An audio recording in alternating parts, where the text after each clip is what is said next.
Donc, comme Mona, je voudrais d'abord vous remercier d'être venus aussi nombreux. Je dois dire que c'est vraiment impressionnant. Pour nous, c'est quand même cette semaine du cerveau. Je sais que c'est aussi une manière de communiquer avec le grand public. Mais pour nous, scientifiques, c'est aussi une opportunité vraiment unique de partager avec vous notre passion et d'essayer de vous informer sur ce qui se passe dans un domaine. Et je dois dire que c'est exceptionnel de voir autant de monde à Genève. Et je ne suis pas sûr que c'est la même chose dans toutes les villes. Donc aujourd'hui, on va parler de la mémoire. Comme vous l'a dit Mona, ça va être le thème de toute la semaine. Et avec la mémoire, on aborde un sujet qui est peut-être le sujet le plus fascinant des neurosciences, en tout cas de mon point de vue. C'est un sujet fascinant parce qu'avec la mémoire, on touche vraiment à l'essence même de l'individu, à l'identité de l'individu. Donc si vous demandez à un biologiste, qu'est-ce qui distingue une personne d'une autre? Qu'est-ce qui fait qu'une personne est unique? Le biologiste va probablement vous répondre, c'est l'ADN. Dans chacun d'entre nous, il y a une séquence d'ADN qui est spécifique à chaque individu. Je suis moi-même d'ailleurs un biologiste de formation, mais j'ai toujours trouvé cette réponse très, très frustrante. Elle est frustrante pour deux raisons. D'abord, vous savez qu'il existe des jumeaux qui partagent exactement la même séquence d'ADN et qui sont pourtant des individus distincts. D'autre part, comme moi, je m'interroge sur mon identité, qu'est-ce qui me distingue des autres? Ce qui m'intéresse, c'est une réponse en termes psychiques, en termes psychologiques, cognitifs. Qu'est-ce qui est unique à mon processus mental? Et de ce point de vue-là, la mémoire est vraiment une réponse toute trouvée à cette question. Ce qui nous distingue les uns des autres, c'est évidemment l'ensemble des expériences, l'ensemble des mémoires que nous avons tirées de notre expérience avec le monde extérieur, expérience elle-même qui est unique. Et c'est l'ensemble de ces apprentissages, de ces mémoires, qui va ensuite déterminer en grande partie vos comportements futurs. Alors l'idée que la mémoire est vraiment centrale à l'identité des individus, c'est un thème évidemment qui a inspiré de nombreux auteurs, et en particulier des metteurs en scène. Donc je profite en fait pour vous signaler 3 films que si vous n'avez pas vus, il faut absolument voir sur la mémoire, en particulier Memento, qui est absolument un chef-d'œuvre, un peu compliqué, mais absolument extraordinaire sur la mémoire. Mais en ce qui me concerne, le premier film qui m'a vraiment confronté à ces grandes questions, c'est Blade Runner. Donc dans Blade Runner, Harrison Ford joue le rôle d'un détective privé qui doit abattre des androïdes qui ont échappé au contrôle de la société qui les construit. Et au cours de sa mission, il fait la connaissance de cette jeune femme, dont forcément il va tomber amoureux. Et cette femme est en fait elle-même un androïde. Et c'est un androïde de la dernière génération, en ce sens que les ingénieurs qui l'ont créé ont eu l'idée d'implanter dans son cerveau artificiel des mémoires totalement factices sur sa jeunesse, de telle sorte que cette femme est persuadée qu'elle est un être humain comme n'importe quel autre être humain. Elle a effectivement tous les souvenirs de ses parents, de sa famille, elle a même une photo qui a été fabriquée avec sa mère, et elle est persuadée qu'elle est cet être humain. Et au cours d'une discussion tumultueuse avec Harrison Ford finit par lui avouer qu'en fait, elle est une androïde, ce qu'elle prend évidemment très mal. Vous imaginez que si quelqu'un venait vous voir et vous annonçait que toutes vos mémoires d'enfance sont en fait factices, ça serait extrêmement perturbant. Donc elle quitte la pièce, elle claque la porte, et Harrison Ford se retrouve à son piano, et sur son piano, il a toutes ses photos, tous ses souvenirs à lui. Il est en train de pianoter, il va s'endormir, et en fait, on comprend qu'à ce moment-là, lui-même commence à réaliser qu'il ne sait pas s'il peut faire confiance à tous ses souvenirs, qu'il ne sait pas si lui-même, il ne serait pas aussi un androïde à qui on aurait implanté tous ses souvenirs. D'ailleurs, je crois qu'il y a une suite de Blade Runner qui va sortir d'ici 1 ou 2 ans qui exploite exactement ce thème-là. Donc la mémoire est centrale au sens de l'identité, mais elle est aussi absolument fondamentale pour la perception. Sans mémoire, il n'y a pas de perception. Quand vous regardez autour de vous, que vous regardez avec vos yeux et que vous analysez la scène visuelle qui est devant vous, vous n'avez absolument aucun problème à reconnaître qu'il y a à côté de vous des êtres humains qui sont assis sur des fauteuils, que vous êtes dans un auditoire, qu'il s'agit là d'un écran de projection, et ainsi de suite. Ça vous paraît absolument évident, ça ne vous demande aucun effort. En fait, les calculs qui sont en jeu dans ce genre de situation sont extrêmement complexes, et la seule raison pour laquelle vous pouvez interpréter l'image que vous voyez en ce moment, c'est parce que pendant votre enfance, vous avez fait l'expérience des images visuelles, vous avez appris que les images que vous voyez sont composées d'objets, vous avez appris l'identité de ces objets, leur apparence, et ainsi de suite. Et c'est cette connaissance que vous avez stockée dans votre mémoire qui vous permet ensuite d'interpréter les nouvelles images auxquelles vous êtes confrontés. Et sans cette expérience de départ, sans ces mémoires, cette image n'aurait absolument aucun sens. Pour illustrer ça, je vais vous raconter très brièvement l'histoire de Michael May, qui est un Américain qui est né avec un problème avec sa cornée. Ce qui fait qu'à l'âge de 2 ou 3 ans, il est devenu totalement aveugle. Alors sa cécité ne l'a pas empêché d'avoir une carrière très brillante. C'était un businessman brillant, mais aussi un athlète. Il a en fait le record mondial de descente à ski. Il est monté jusqu'à 90 km/h, ce qui est absolument exceptionnel. Je pense qu'il n'y a pas beaucoup de gens dans cette pièce qui ont atteint 90 km/h à ski. Et vers la quarantaine, il a rencontré un chirurgien qui lui a proposé de lui faire une greffe de cornée pour qu'il puisse retrouver la vue. Ce qu'il a accepté de faire. Et il s'est réveillé avec l'opération, avec pour la première fois depuis qu'il avait 2 ans la capacité de voir le monde tel qu'il est. Et là, en fait, ça a été une énorme déception, parce qu'en fait, il était incapable de percevoir quoi que ce soit.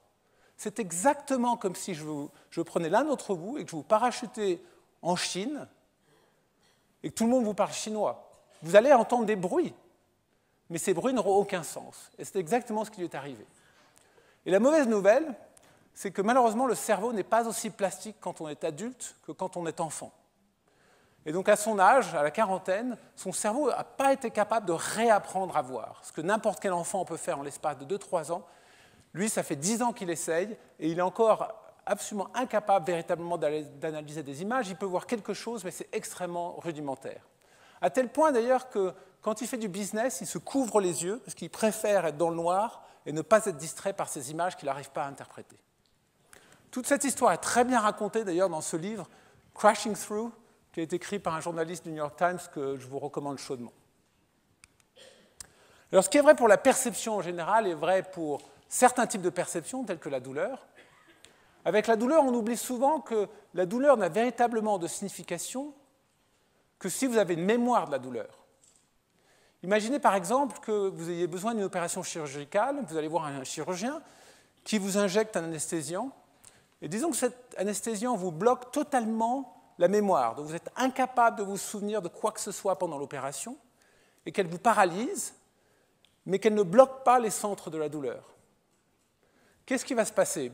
Bon, bien entendu, l'opération va être un véritable martyr, vous allez sentir absolument tous les coups de bistouri, mais ce qui est absolument incroyable, c'est que une fois que l'anesthésie sera finie, quand votre mémoire va recommencer à fonctionner, si le chirurgien vous dit que tout s'est très bien passé, de votre point de vue, tout se sera effectivement très bien passé, puisque vous n'aurez absolument aucun souvenir de ce qui s'est passé, de toute la douleur que vous avez ressentie. Donc sans mémoire, il n'y a pas de douleur.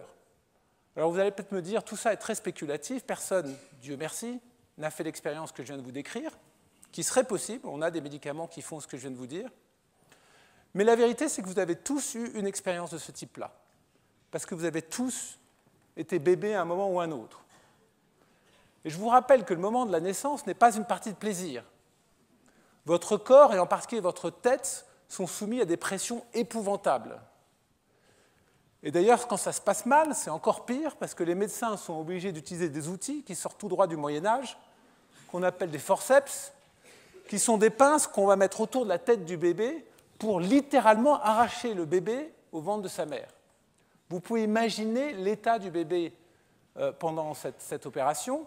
Et d'ailleurs, vous savez tous que la première chose que fait un bébé, c'est exprimer tout son mécontentement pour ce qui vient de se passer en hurlant à plein poumon.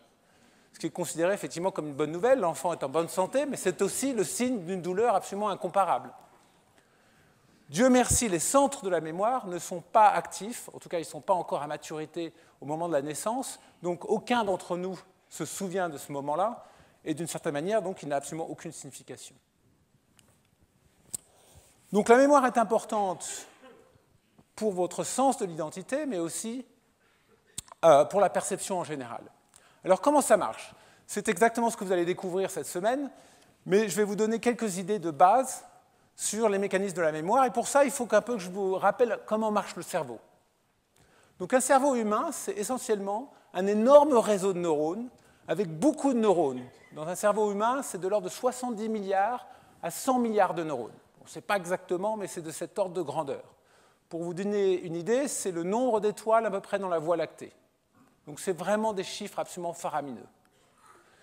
Et ce qui est encore plus incroyable, c'est que ces neurones sont connectés les uns avec les autres, avec à peu près 1000 à 10 000 connexions par neurone, de telle sorte que dans le cerveau, c'est en fait un nombre incalculable de câbles, ou plus exactement de l'ordre de 100 000 milliards de connexions entre les neurones. Alors ces connexions, elles relient entre eux des neurones, vous en voyez un ici en vert, et de manière schématique, ça ressemble à ça.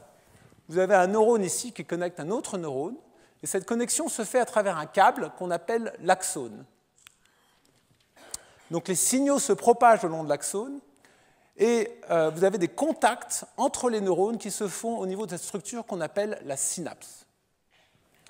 Quand on zoome sur la synapse, ça a cette tête-là, c'est une image de synthèse, ce n'est pas véritablement une synapse, mais ça a vraiment une tête à peu près comme ça.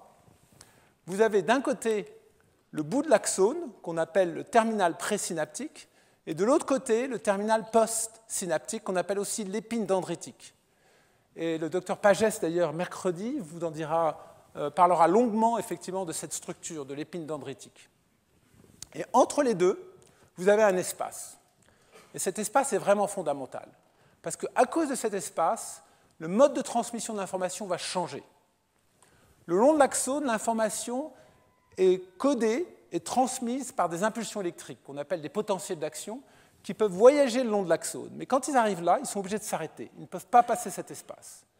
Et du coup, pour communiquer de l'autre côté, il va falloir utiliser à la place des molécules chimiques qu'on appelle des neurotransmetteurs. Alors j'ai un petit film qui illustre les mécanismes de la transmission synaptique. Donc vous allez voir, il y a un potentiel d'action qui va arriver, qui envahit le terminal présynaptique, qui va déclencher tout un ensemble de cascades métaboliques que je vais vous épargner, mais qui vont conduire en fait à la sécrétion de molécules qu'on appelle donc les neurotransmetteurs. Dans ce cas particulier, le neurotransmetteur, c'est un neurotransmetteur qu'on appelle l'acétylcholine, mais il y en a plein d'autres. Et ces neurotransmetteurs vont diffuser dans l'espace synaptique et puis s'attacher à des protéines qui sont dans la membrane du neurone post-synaptique. Et l'effet de ces neurotransmetteurs dépend de cette protéine. Dans le cas que vous voyez ici, ça crée un courant ionique qui va en fait changer l'activité électrique du neurone post-synaptique. Alors, pourquoi ne pas avoir juste de la communication électrique? Pourquoi avoir cette espèce d'étape chimique? C'est parce qu'en fait, ça permet de complexifier le message.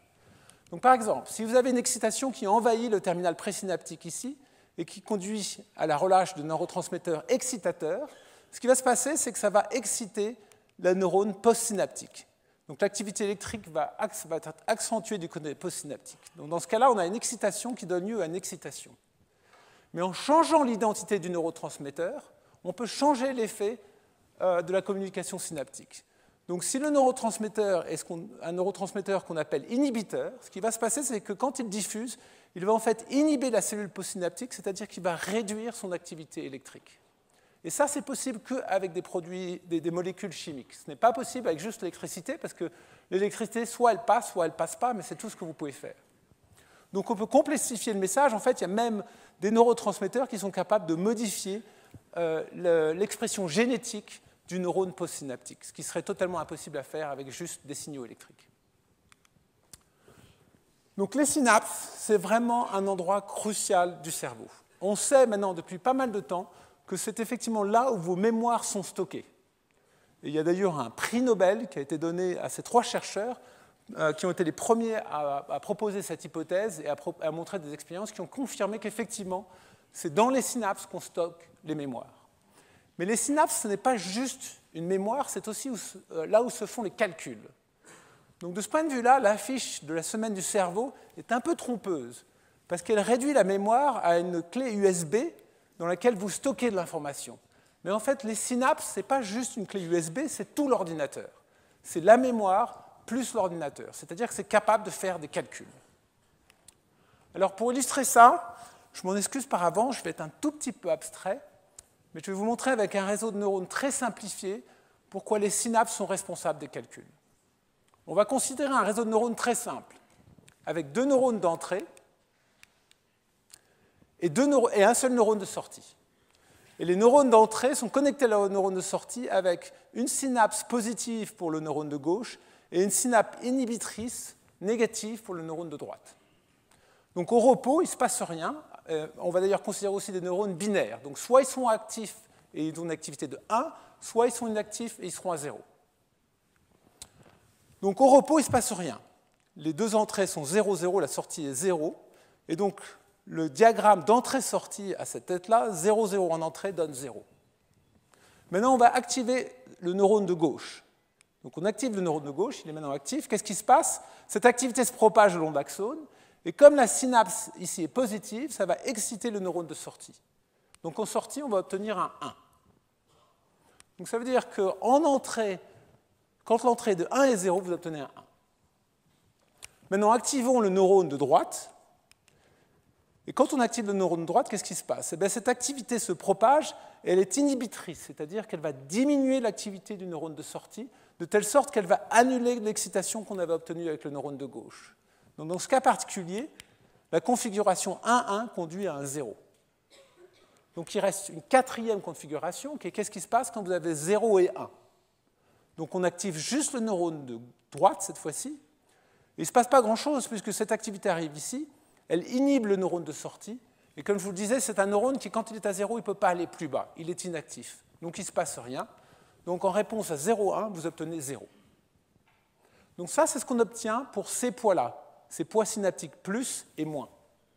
Mais si je change le poids synaptique à droite, cette table d'entrée-sortie va changer. En particulier, vous pouvez aisément imaginer que maintenant, si j'ai 0,1, je vais obtenir un 1, puisque cette excitation va être propagée et va se propager au neurone de sortie. De même que si j'ai 1 et 1, je vais obtenir 1. Donc tout ça pour dire que les entrées-sorties des réseaux de neurones dépendent des poids synaptiques.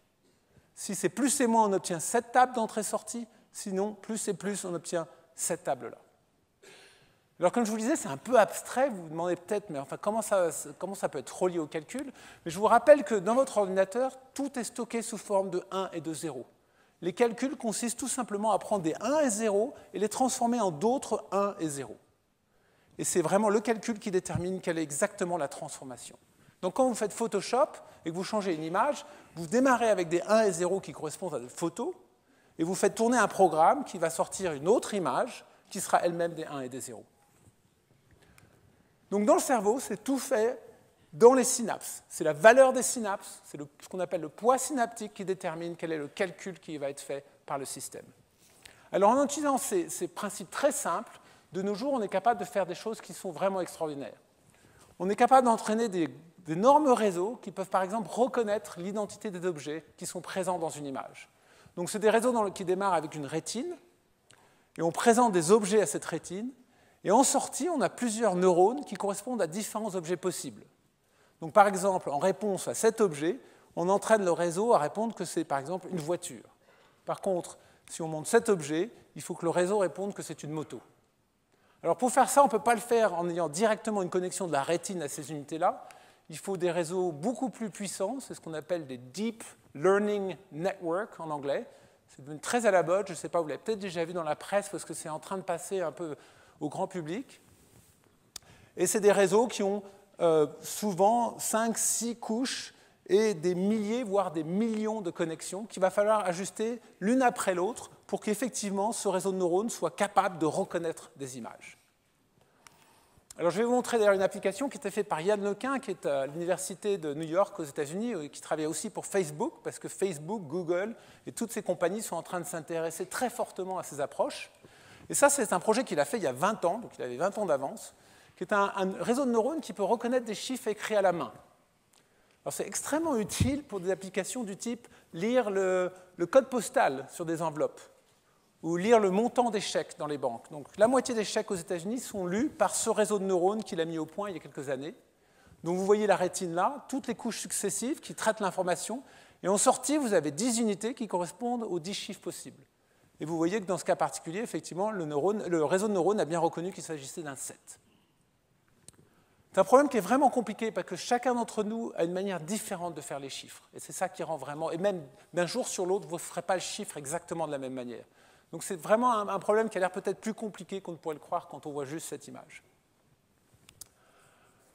Vous le savez peut-être d'ailleurs, depuis 4 jours, il y a une compétition qui a été organisée entre un ordinateur et le meilleur joueur de Go au monde. Go, c'est un jeu de stratégie asiatique qui jusqu'à maintenant a résisté à toutes les approches d'intelligence artificielle.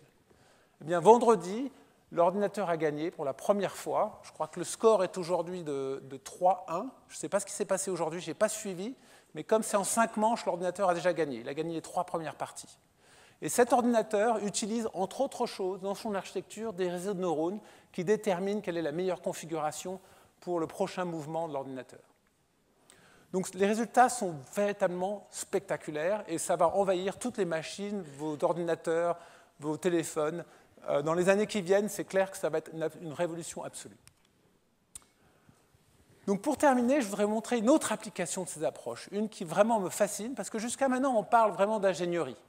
Il s'agit d'entraîner des systèmes à faire ce qu'on fait tous les jours, reconnaître des images et des choses comme ça, mais ce n'est pas des choses qu'on associe forcément avec juste l'être humain.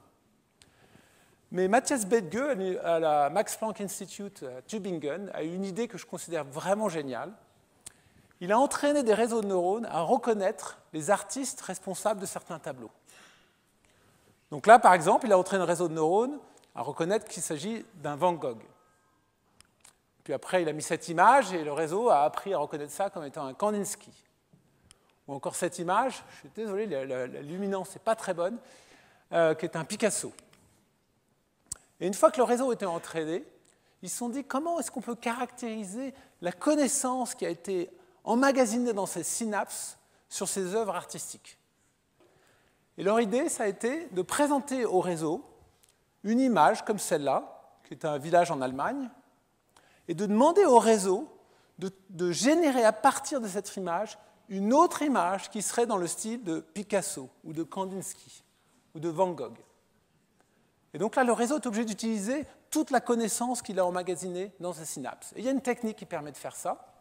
Et donc quand il fait ça, vous obtenez ça. Ça, c'est la version Picasso. Est-ce qu'il serait possible de baisser un peu la lumière dans la pièce, juste pour ces diapos? Je m'adresse à la régie là-bas, je ne sais pas, est-ce qu'on peut baisser un peu la lumière?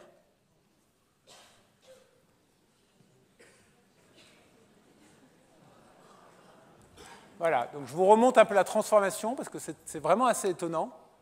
Voilà, donc ça c'est cette scène vue par Picasso d'après ce réseau de neurones. C'est pas mal. Là vous avez la version Van Gogh. Donc à chaque fois, la petite vignette ici vous montre quel est le tableau d'origine que le réseau avait vu et avait interprété comme un Van Gogh. Alors là, vous pouvez faire tous vos artistes préférés. Là, c'est la version Turner.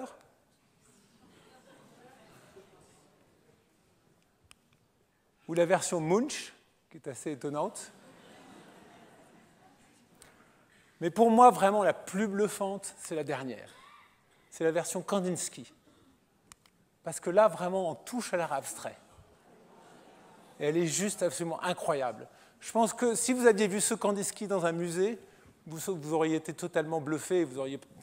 Moi, ça fait un moment que je la regarde, cette image, et c'est vraiment difficile de dire que ce n'est pas un Kandinsky. Je ne suis pas un expert, mais c'est un très très beau tableau quand vous le regardez. Et regardez par exemple l'image, la maison qui est ici sur le côté, comment elle se transforme petit à petit. Ou le clocher qui se retrouve complètement intégré dans l'image, mais qui en fait est encore là. C'est vraiment le passage du figuratif à l'abstrait. Tout ça avec un réseau de neurones. Vous m'auriez demandé il y a 5 ans, est-ce qu'on va bientôt être capable, avec des systèmes artificiels, de générer des images comme ça dans le style d'artistes humains? Je vous aurais dit c'est impossible. Et je pense que tout le monde aurait dit c'est impossible. Donc c'est vrai que quand ces travaux sont sortis, ils ne sont même pas encore publiés, on a tous été absolument bluffés parce que là, on a l'impression de toucher vraiment à l'essence de l'être humain. On est encore très loin d'avoir des réseaux artistiques, mais c'est vraiment, je pense, un pas très impressionnant. Donc en conclusion, vous avez vu que la mémoire est vraiment centrale à l'identité des individus. Elle est sans mémoire, il n'y a pas de perception, et toutes ces mémoires sont stockées dans ces toutes petites structures, la synapse, qui sont donc au nombre de 100 000 milliards, ou à peu près 100 000 milliards de synapses dans le cerveau humain. Et pendant le reste de la semaine, vous allez entendre parler de ces synapses, vous allez découvrir tous leurs secrets, et vous allez vous-même d'ailleurs ajuster vos synapses pour essayer d'enregistrer toute l'information à propos des synapses. Je vous remercie de votre attention. Merci pour cette brillante démonstration. Est-ce que vos recherches, monsieur, vous ont permis d'analyser la douleur chez l'enfant? Exemple tout simple et au ras du sol. On a souvent dit l'enfant est circoncis très vite et qui ne ressentiraient pas la douleur. Est-ce que vos études peuvent confirmer ou infirmer cette prétention? Merci. Peut-être pour les animaux aussi, mais ça devient plus compliqué. C'est une question qui est très difficile parce qu'évidemment, ça dépend de ce qu'on entend par ressentir. Je pense qu'il n'y a pas le moindre doute, étant donné les hurlements que pousse l'enfant au moment de la circoncision, qu'il ressent la douleur. Donc ce dont je parlais en fait dans cette partie de mon exposé, c'était quelle est la signification de cette douleur pour l'enfant, qui me paraît peut-être plus importante et plus intéressante. Est-ce que le fait que cet enfant a ressenti une douleur épouvantable aura des conséquences sur ses comportements futurs? Parce que ça, c'est quelque chose qu'on peut tester, qu'on peut caractériser chez l'animal. On ne peut pas savoir si l'animal ressent la douleur comme vous et moi, mais on peut tester pour voir si ça a les mêmes conséquences sur le comportement futur de l'animal que chez un être humain. Et chez le bébé, je crois que Dieu merci, malgré le traumatisme à cet endroit de leur anatomie, ça ne les perturbe pas trop pour le reste de leur existence. Donc de ce point de vue-là, je dirais qu'ils la ressentent peut-être à un instant donné, mais ça n'a pas de signification. Il y a une question là. Oui, bonjour, merci pour votre explication qui était très agréable. Mais tout à l'heure, en fait, vous avez les deux synapses et au milieu, il y avait une information qui passait. Et sur votre image de synthèse, on voyait en fait qu'il y avait plusieurs informations et juste quelques-unes qui passaient. Et j'ai pas bien compris. Est-ce que lorsqu'on reçoit une information, est-ce qu'on la reçoit en plusieurs exemples, j'ai envie de dire, et on a juste une qu'on retient, ou alors est-ce qu'on en a juste une et on la retient d'office? Alors, je voudrais juste brièvement, je ne sais pas si je vais réussir à trouver le film. Le problème, c'est que mon écran est réduit à sa plus simple expression. Là, donc, voilà. Donc, dans ce film-là, c'est ça? Pardon. Est-ce qu'on peut remettre mon image? Exactement, oui. Donc, vous pensiez à ces 4 différents messages, peut-être? Oui, et en fait, dedans, il y a encore des petits points, je sais pas comment. Oui, il y a des petits points. Mais en fait, c'est justement ça qui est absolument extraordinaire avec la transmission synaptique, c'est que au moment où le potentiel d'action envahit le terminal présynaptique, il peut y avoir la libération, la sécrétion d'un cocktail de neurotransmetteurs, pas juste un, mais 5 à 6 différents qui ont des effets différents sur la cellule. Et en plus, l'apprentissage, que va faire l'apprentissage, c'est précisément de moduler quel est ce cocktail et comment ce cocktail est interprété au côté postsynaptique. Donc ça permet d'avoir un message extrêmement complexe. Et l'apprentissage, ça va être de trouver comment ajuster ce cocktail pour que les calculs soient exactement ceux que vous voulez faire. D'accord. Et vous disiez par rapport à tout à l'heure, quand on assimile une image ou quelque chose par rapport à la mémoire et aux neurotransmetteurs ou aux synapses, je ne sais plus, aux neurones, je pensais que vous le disiez, je crois, non? C'était le neurone, non? Alors dans les réseaux artificiels, ce qu'on fait, c'est qu'en fait, on simplifie tout ça et on va juste caractériser cette synapse par un chiffre, qui est la force de la synapse. Il y a un chiffre qui sera positif si c'est une influence positive, négative si c'est une influence négative, et c'est juste l'amplitude de ce chiffre qui va caractériser la synapse. Et dans les réseaux artificiels, c'est tout ce qu'on fait. On modifie cette valeur avec des algorithmes très particuliers. On n'est pas encore capable de capturer véritablement toute la complexité d'une synapse biologique. D'accord, merci. Oui, une question là-haut, oui. Oui, une petite question. Est-ce que les opiacés alimentaires peuvent perturber les synapses? Beaucoup de choses peuvent perturber les synapses. Il faut bien savoir que toutes les drogues, qui sont des drogues addictives, agissent au niveau des synapses. Donc il peut y avoir des composés chimiques dans ce que vous mangez qui vont avoir une influence au niveau des synapses. Mais que ce soit la cocaïne, l'héroïne, la marijuana, l'alcool, tout ça agit au niveau des synapses et c'est pour ça que ça a des effets sur votre cerveau. Il y avait une question ici et puis une autre là-haut si jamais après. Tout en haut, tout en haut, tout en haut. Voilà, tout au fond. Après. Ici, ici, plus bas, voilà.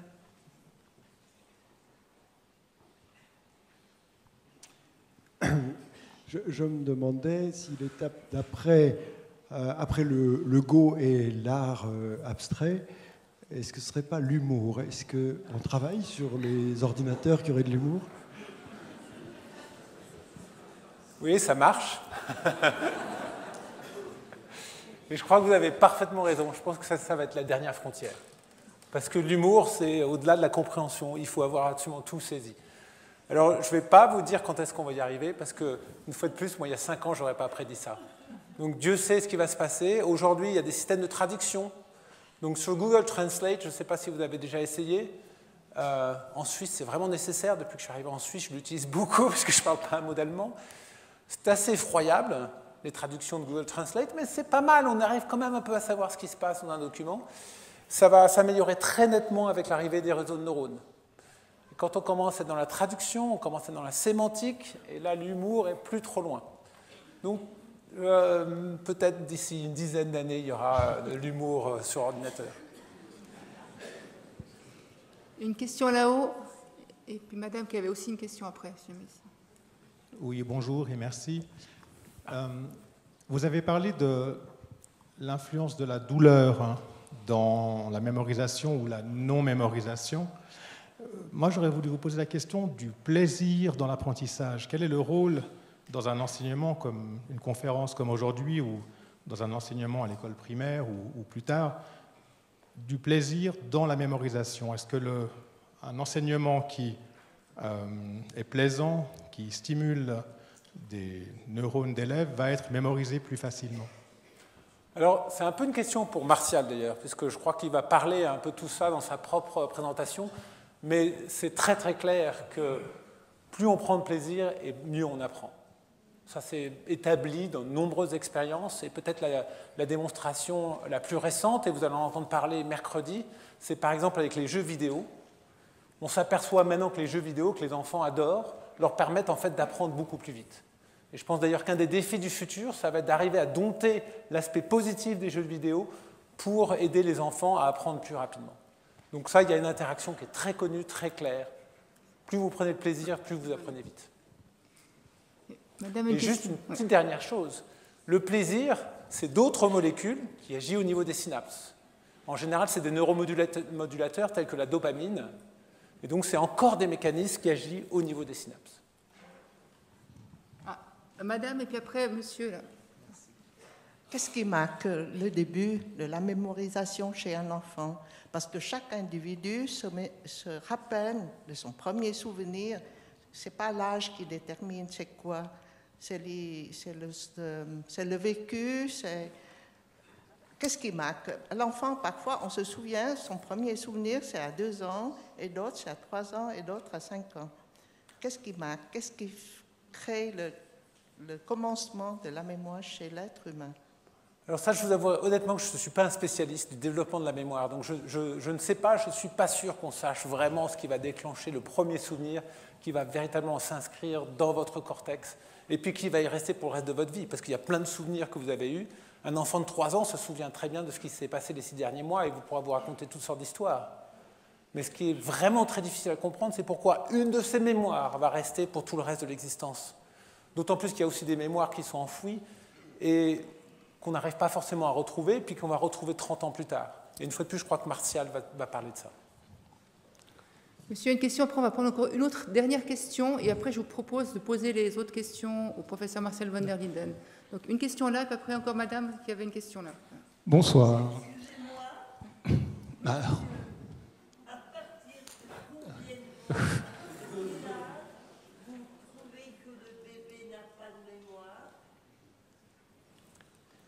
Alors, comme je viens de dire, là, je ne suis pas un spécialiste, donc je ne vais pas pouvoir vous donner un chiffre exact. C'est plutôt la mémoire ce n'est pas quelque chose qui est binaire. Il n'y a pas tout d'un coup, vous avez un interrupteur qu'on met en marche, et puis tout d'un coup, la mémoire se met en marche. C'est très graduel. Donc, c'est une question qui n'est pas très facile.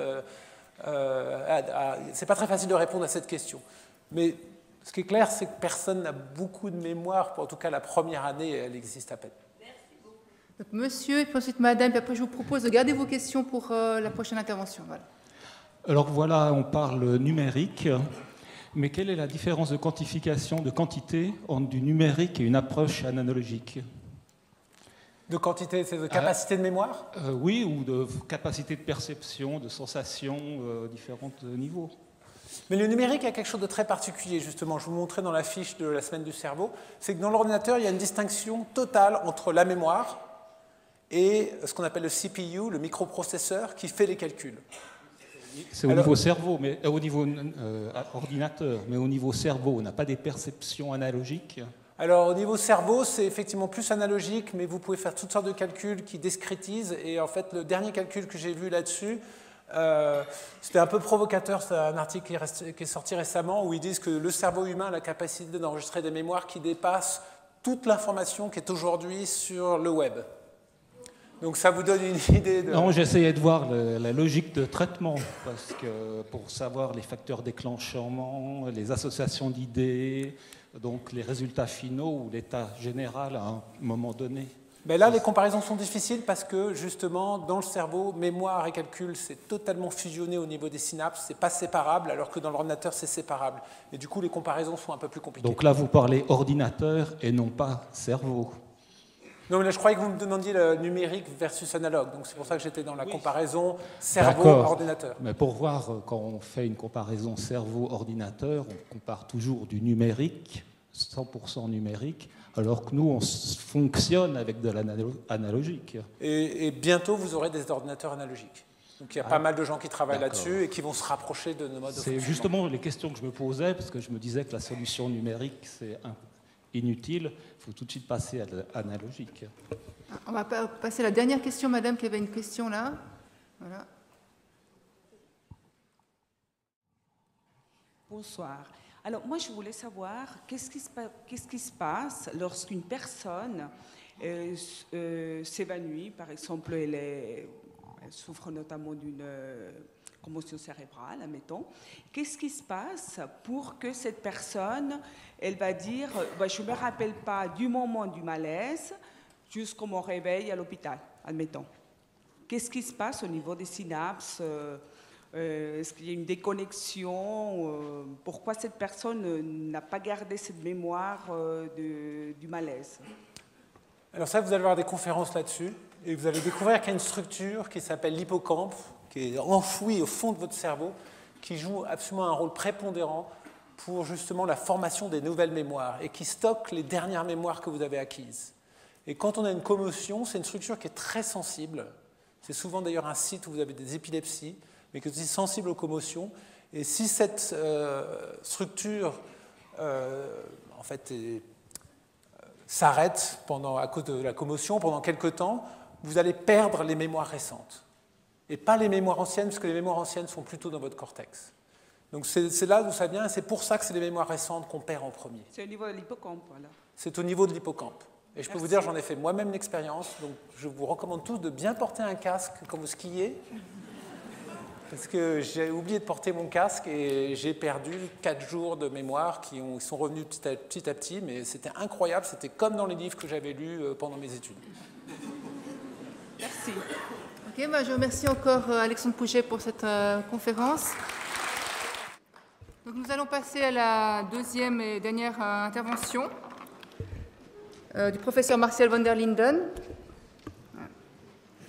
Donc, Martial van der Linden est professeur de psychologie clinique à l'Université de Genève.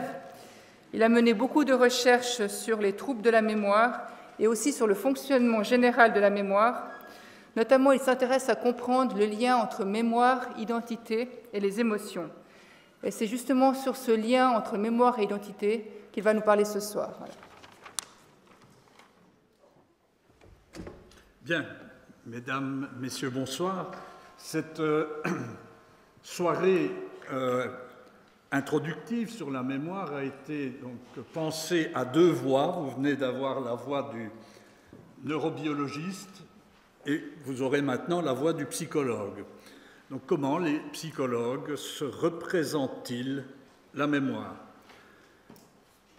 Il faut faire des choix en 25 minutes. Je vais donc articuler mon exposé en 2 temps. Le premier temps est le plus bref. J'essaierai de vous montrer les différentes manifestations de la mémoire, les différentes expressions de la mémoire, parce qu'on parle de la mémoire, mais on devrait plus clairement parler des mémoires. Et puis dans un deuxième temps, qui sera plus long, je vous montrerai en quoi mémoire et identité, c'est les deux faces d'une même pièce. La mémoire, ce n'est pas un enregistreur passif qui stocke des choses proches du réel. Notre mémoire est farcie de faux souvenirs, de souvenirs déformés en fonction de notre identité, de nos croyances, de nos valeurs et de nos buts. Alors, le premier temps, les différentes dimensions de la mémoire. Alors, ça, c'est la conception classique, traditionnelle des différents types de mémoire. Sachez qu'il y a encore des débats dans la littérature scientifique. Je vais les escamoter un peu pour illustrer ce que sont ces différents types de mémoire. On distingue une mémoire à court terme, qu'on appelle aussi une mémoire de travail, working memory, et puis 4 systèmes de mémoire à long terme qui vont maintenir l'information de façon durable. Alors, pour illustrer ces différents types de mémoire, je vais prendre le fil rouge du garçon de café. Je vais essayer de vous illustrer ces différents types de mémoire par rapport à l'exemple du garçon de café. Mon origine belge, vous y trouverez peut-être une explication. Alors, le premier système de mémoire, c'est la mémoire à court terme, qu'on appelle aussi, et je dis, la mémoire de travail. C'est cette mémoire qui vous permet de stocker temporairement une information le temps que vous en avez besoin.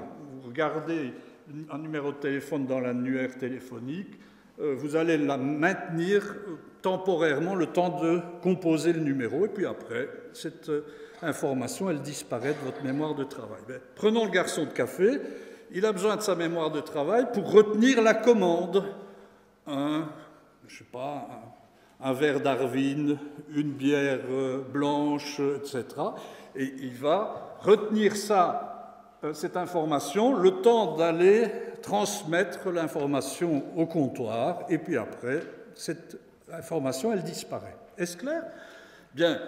Autre exemple, ça renvoie plus au concept de mémoire de travail, s'il fait une addition, garçon, l'addition, il va faire l'addition mentalement, il doit maintenir temporairement les nombres qu'il va additionner, il va les maintenir en mémoire de travail, le temps de travailler dessus, et puis ça disparaît. Ça, c'est la mémoire à court terme, qui a donc une capacité limitée en temps et en quantité d'informations qu'elle peut maintenir temporairement. Ensuite, on passe à la mémoire à long terme. Et suivons toujours l'exemple du garçon de café. Un garçon de café qui a des habitués, des clients habituels, il doit se souvenir s'il veut maintenir sa clientèle, de la conversation qu'il a eue avec son client, qui lui a dit « Mon fils vient d'avoir un problème à l'école » et quand il revient 2 jours après, il doit pouvoir lui demander « Comment va votre fils, est-ce que ça va mieux à l'école ?» Donc, il garde en mémoire le souvenir des épisodes personnellement vécus. D'accord ? Ça, c'est la mémoire épisodique. Souvenir personnellement vécu dans un contexte spatial, à un moment donné.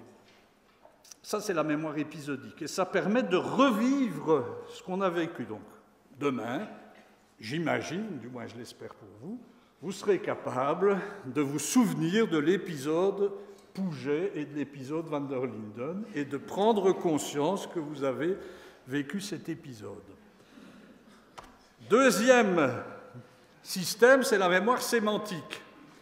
Alors la mémoire sémantique, c'est la connaissance générale qu'on a sur le monde et aussi sur nous-mêmes. Mais pour le garçon de café, une connaissance sémantique, c'est la sémantique des bières. Et vous avez ici une série de trappistes belges. Le garçon de café doit connaître cette sémantique. Comme il sait que le président actuel des États-Unis, c'est Obama, et l'avenir nous réserve des choses curieuses, eh bien, pour le garçon café, la sémantique, c'est la sémantique des bières. Mais on peut aussi avoir une sémantique sur soi. quand on dit « j'aime les trappistes », eh bien, c'est une connaissance sémantique sur les bières. Et « je n'aime pas la Feldschlösser », c'est une autre connaissance sémantique. D'accord ?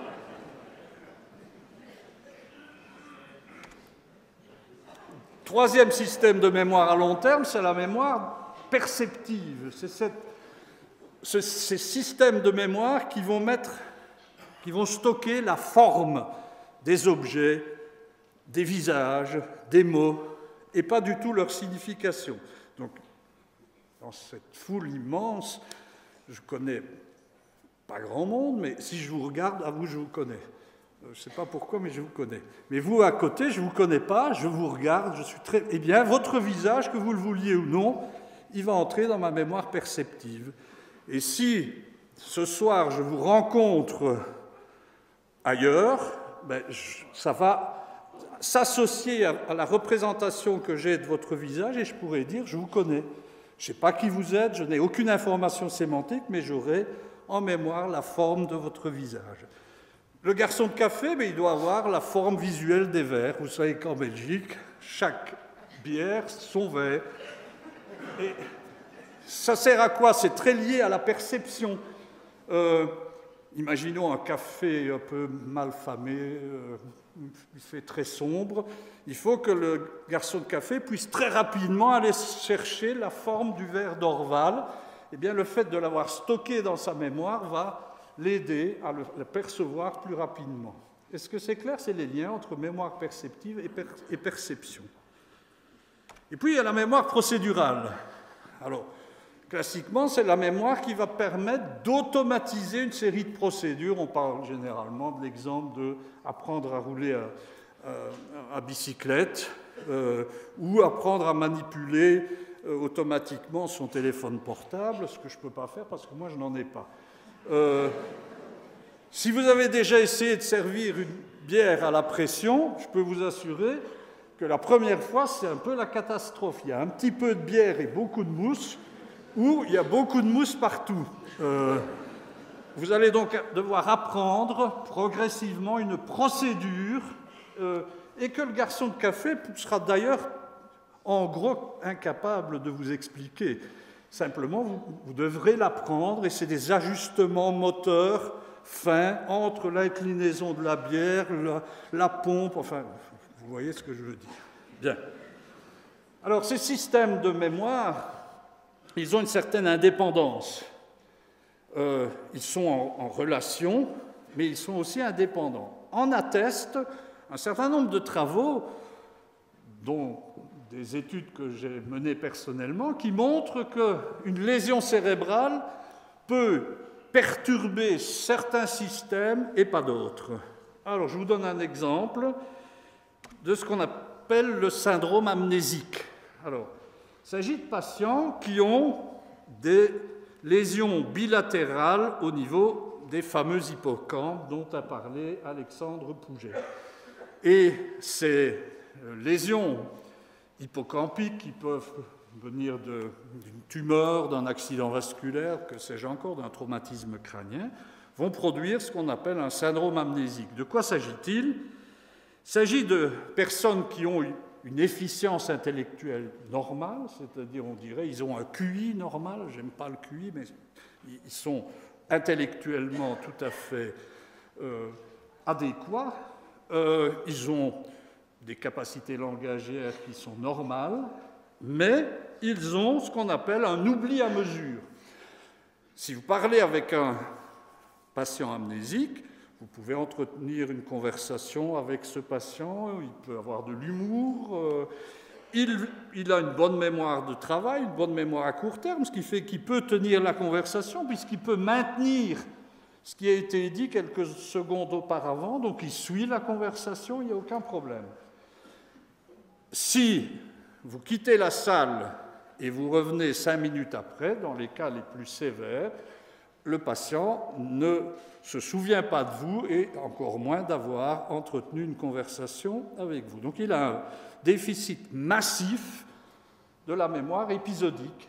D'accord ? Il ne peut pas mettre en mémoire et récupérer les épisodes personnellement vécus. Vous pouvez imaginer quelles conséquences.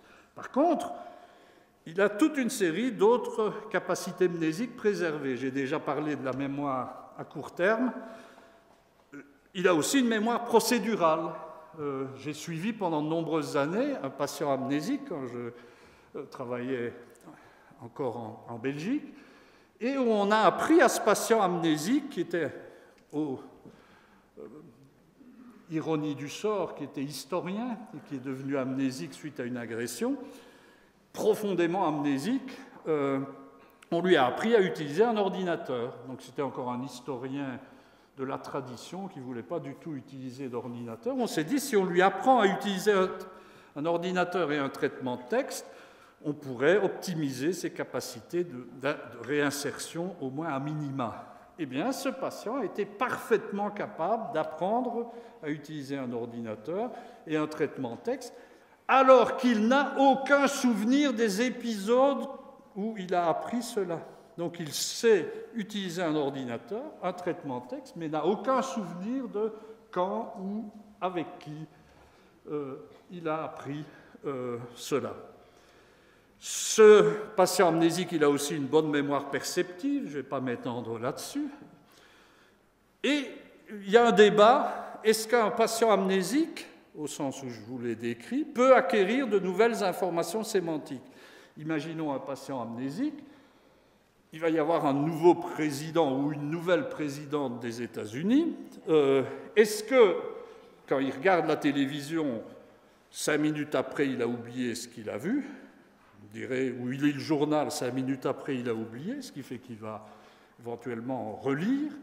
Est-ce qu'il va acquérir de nouvelles informations sémantiques? Est-ce qu'il pourra, face au nouveau ou à la nouvelle présidente des États-Unis, dire « c'est le président des États-Unis », etc. Il y a un débat dans la littérature pour vous dire que tout n'est pas encore parfaitement réglé.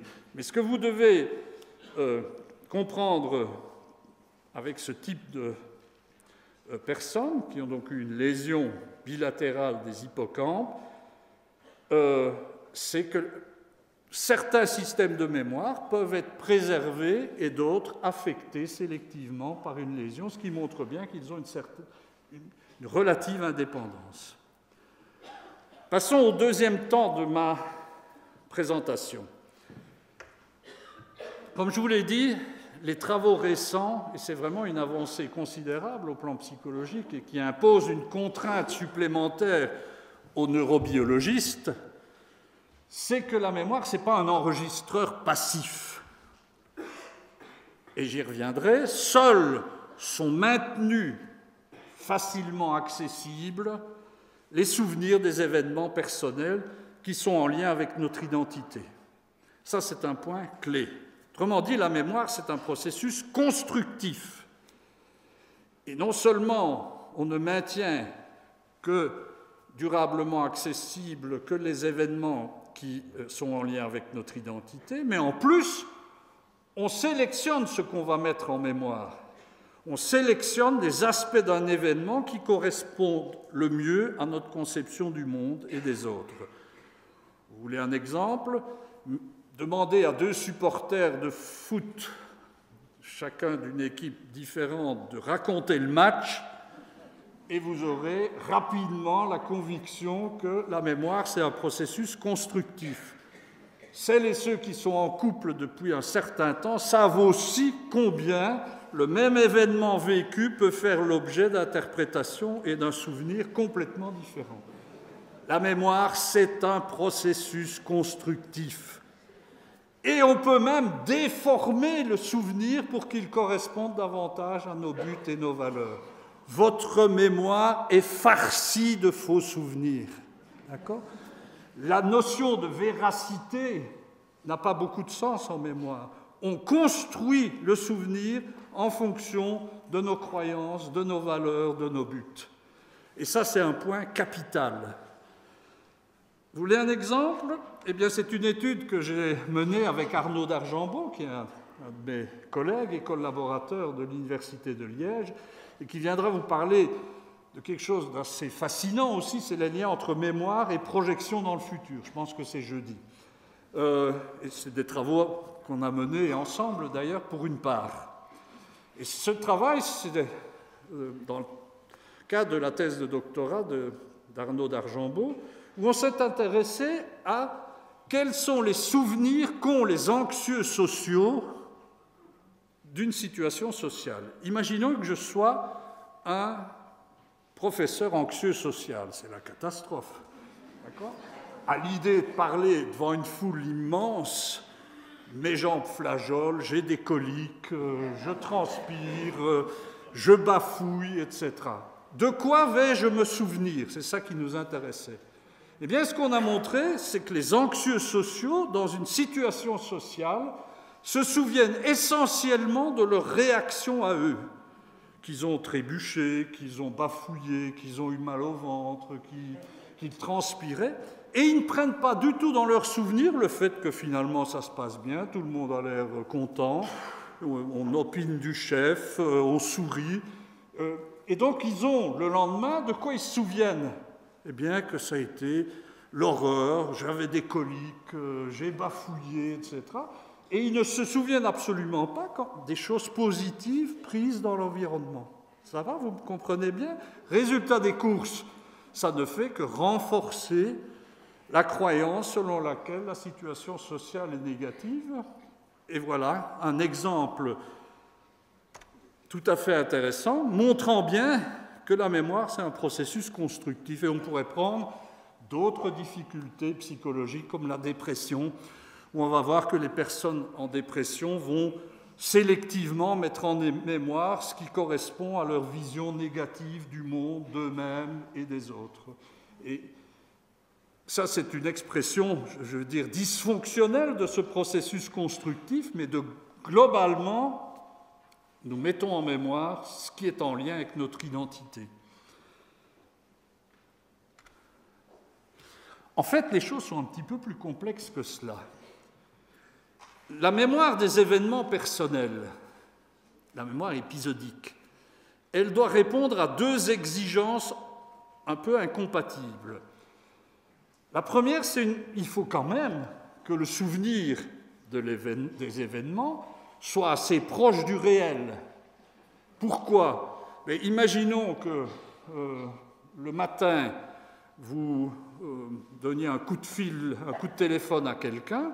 Si vous ne gardez pas en mémoire suffisamment proche du réel le fait que vous avez donné le coup de fil, qu'est-ce que vous faites? Ben, vous le recommencez. D'accord?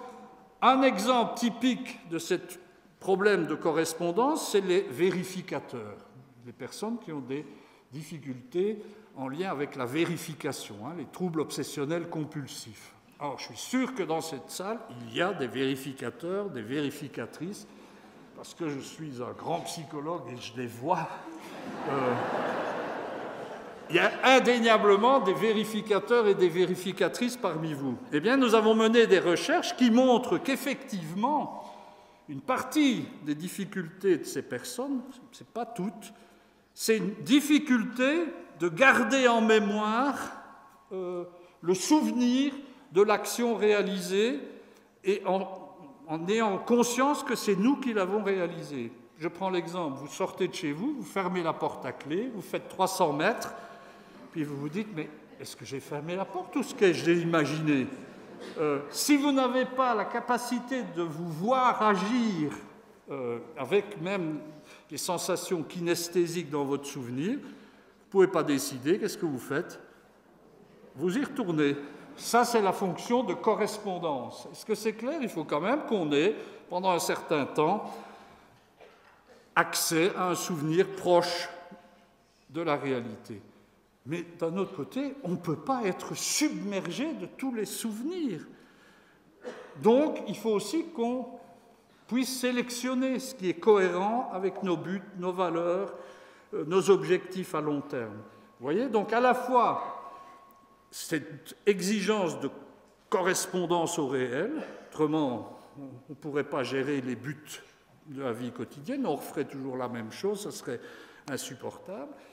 Mais d'un autre côté, on ne peut pas être submergé par tous les souvenirs, il faut qu'on ait accès aisément à des souvenirs qui sont en lien avec nos buts, nos valeurs, nos croyances. Est-ce que c'est clair? Et par rapport à cela, Martin Conway, c'est pas Martine à la ferme, c'est un monsieur, Martin Conway, a élaboré le modèle qu'il appelle le Self-Memory System. Et pour correspondre à ces deux exigences, correspondance et cohérence, il distingue trois entités que je simplifie. La première, c'est la gestion des buts.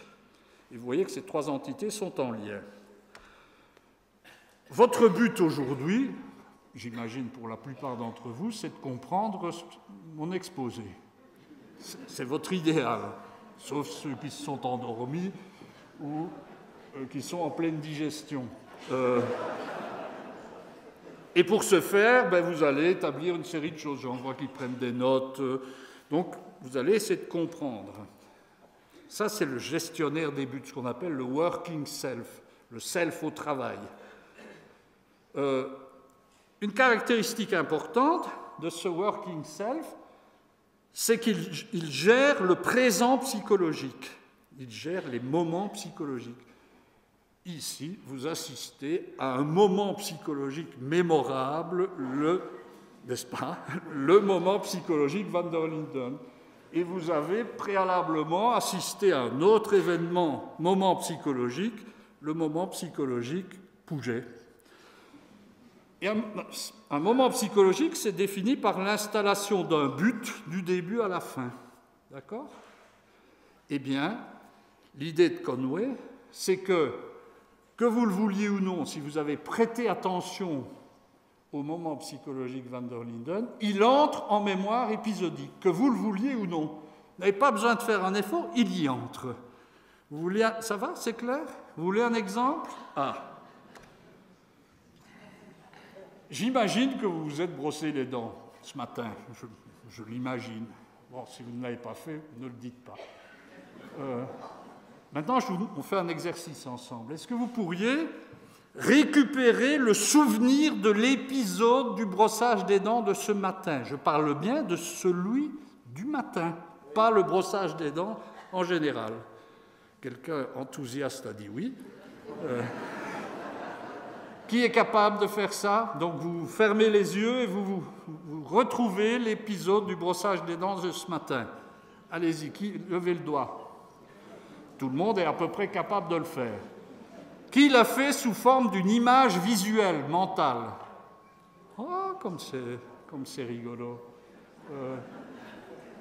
J'imagine qu'à aucun moment ce matin, vous ne vous êtes dit « Martial van der Linden va m'interroger sur le brossage des dents ». Si c'est le cas, votre cas m'intéresse en tant que psychologue clinicien. Donc, résultat des courses, vous ne trouvez pas ça impressionnant? Vous êtes brossé les dents, un moment psychologique, vous y avez accès sous la forme d'une image mentale. Depuis le matin, vous voyez tous les moments psychologiques qui sont entrés. Essayez de récupérer le petit déjeuner maintenant, et puis essayez de récupérer le trajet de chez vous pour venir ici.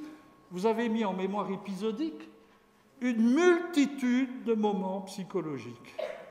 Fascinant, n'est-il? Ça, c'est la fonction de correspondance. D'accord? Il faut garder en mémoire le fait qu'on s'est brossé les dents pour ne pas le refaire. Aussi bêtement. Et cette fonction de correspondance, on va maintenir les épisodes pendant quelques jours, 4, 5, 6 jours. Si je vous demande le brossage des dents de lundi passé, vous ne pouvez pas. Donc, c'est quoi un souvenir épisodique? Ça contient des détails sensoriels. Je pourrais vous demander, est-ce que vous avez dans votre souvenir l'odeur du dentifrice? Est-ce que vous avez, si vous avez une brosse à dents électrique, les mouvements?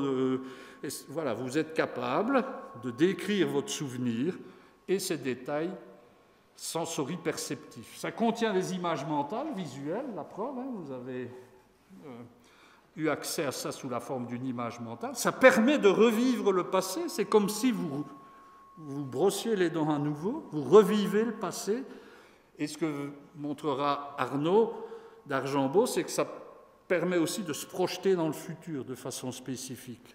La mémoire du passé et la projection dans le futur, c'est deux faces d'une même pièce. Et ça concerne des périodes de vie assez courtes. Voilà, 25 minutes si je ne suis pas logoréique pour mon exposé. Le brossage des dents, je ne sais pas, selon qu'on est perfectionniste ou pas, je ne sais pas, 2 minutes, 3 minutes, j'en sais rien, ou 30 secondes. Voilà. Beaucoup de souvenirs épisodiques durant la journée, vous imaginez tout ce que vous avez mis en mémoire. Mais beaucoup, au bout de quelques jours, vont devenir difficilement accessibles, intentionnellement.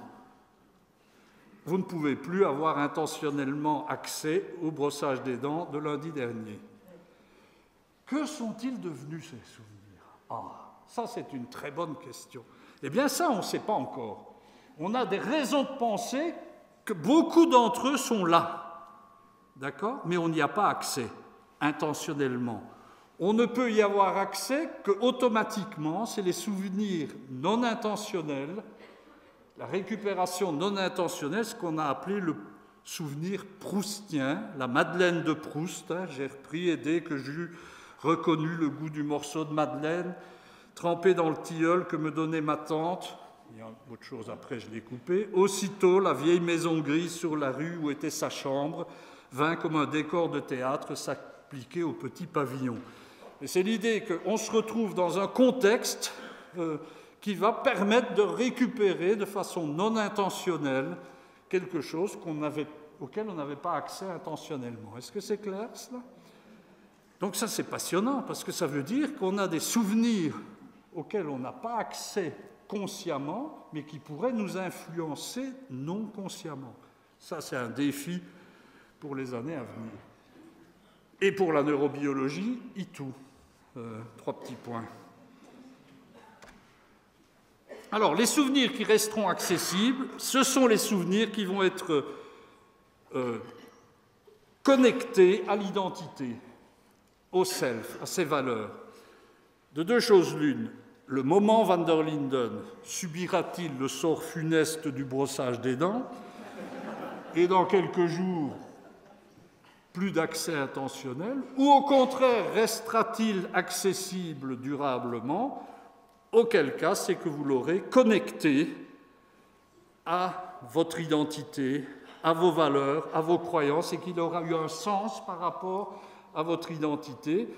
Vous allez le connecter à des informations sémantiques générales. Quand je me suis rendu aux conférences Souvenir, je me souviens que van der Linden m'a dit que la mémoire, c'était avant tout un processus constructif, que tous nos souvenirs étaient d'une certaine manière des faux souvenirs, et ça m'a beaucoup perturbé parce que ça mettait en... Voilà, vous allez faire ce type de raisonnement, vous connectez à votre identité. C'est intéressant cela. De nouveau, les personnes les plus âgées parmi nous, qui ont déjà vécu plusieurs périodes de vie, par exemple, qui ont vécu avec plusieurs personnes, qui ont eu plusieurs amoureux ou plusieurs amoureuses, savent qu'il y a des périodes de vie auxquelles on a très peu accès intentionnellement, de manière curieuse, de manière extrêmement surprenante. Moi, c'est quelque chose qui m'étonne toujours. Il y a des périodes de ma vie où j'ai assez peu de souvenirs intentionnels. Et je sais que je ne suis pas le seul. Pourquoi? Mais parce que ces périodes ne correspondent plus à mes valeurs, à mes croyances, à mes buts, à mon identité actuelle. Et donc, je n'ai plus accès aisément. Je pourrais y avoir accès de manière non intentionnelle. Si je me retrouve dans le village où j'habitais, peut-être qu'à un moment donné, il y a quelque chose qui va revenir, mais intentionnellement, je n'y arrive pas. Ça, c'est important. Pourquoi? Parce que ça montre aussi qu'une vie sans but et sans sens va affecter la mémoire des événements. Je prends un exemple. Imaginez la vie dans un EMS. Et malheureusement, dans beaucoup d'EMS, dans beaucoup trop d'EMS, la vie n'a pas de sens. On ne fait rien qui ait une connexion avec l'identité, ou peu de choses, à quelques exceptions près. De quoi voulez-vous que les personnes vivant en EMS se souviennent? Tout est de l'ordre du brossage des dents. D'accord? Mettez ces personnes dans des situations intergénérationnelles. Donnez-leur des activités qui ont un sens. Je ne dis pas que tout va être réglé, parce qu'évidemment, il y a un effet de l'âge sur le cerveau. Mais vous verrez que ces personnes vont avoir des capacités de mémoire bien plus importantes que celles qu'elles manifestent dans les MS. Et c'est facile, on dira, c'est sa démence. C'est le cerveau, c'est l'hippocampe qui dysfonctionne. Ce n'est pas uniquement le cerveau. C'est aussi une vie sans but, sans sens, etc. Donc vous voyez, ça met la mémoire dans une autre perspective. Je termine dans quelques minutes. Je suis toujours à l'heure. Je voudrais terminer en vous montrant ce sur quoi nous, en tant que psychologues cliniciens, nous particulièrement à Genève, ce sur quoi on travaille dans une consultation clinique. C'est ce qu'on appelle les souvenirs définissant le soi. C'est-à-dire, nous avons tous un certain nombre de souvenirs qui nous caractérisent tout particulièrement, qui nous disent vraiment qui nous sommes. Alors comment on les obtient? La méthode est très simple, on dit à la personne qui consulte, imaginez que vous vous promeniez avec quelqu'un que vous aimez bien, et vous vous engagez tous les deux à faire comprendre à l'autre qui vous êtes réellement, qui est votre vrai self, le vrai moi. Et pour ce faire, vous allez décrire plusieurs souvenirs dont vous estimez qu'ils expriment bien comment vous en êtes arrivé à devenir la personne que vous êtes maintenant. D'accord? Ça, c'est la méthode.